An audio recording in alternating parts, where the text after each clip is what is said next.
twibagirwa dutiyo neza watugiriye.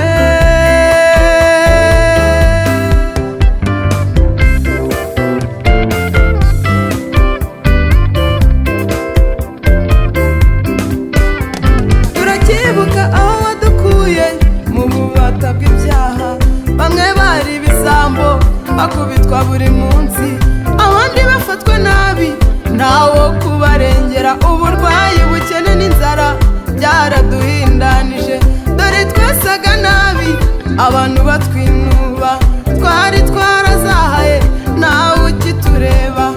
Ni wowe wadusanze uratuzahura, ibyatwambuye agaciro ubita kure yacu. Twahangara dute kwifata nabi kandi waratugiriye neza.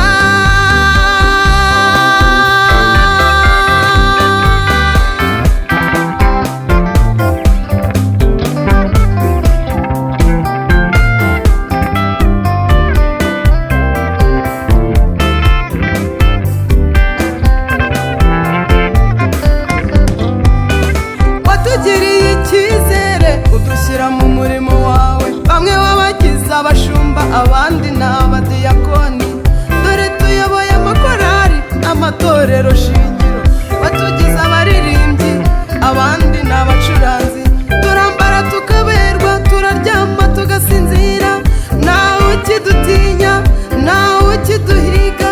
Wakoze iby'igiciro ku buzima bwacu, ntiduteze kwibagirwa aho wadukuye.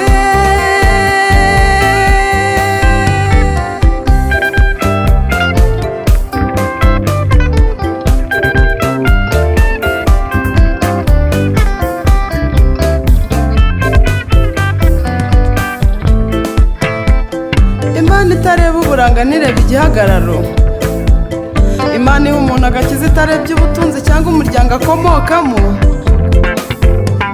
kandi ntiyarobanuye abakobwa cyangwa ngo ihitemo abahungu.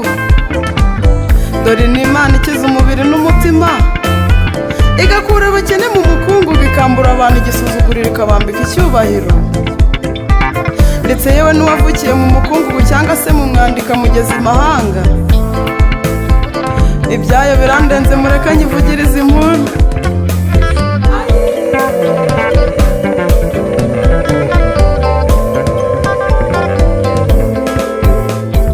Witeka Mana yacu ntituzareka agaciro waduhaye ngo twiyandagaze.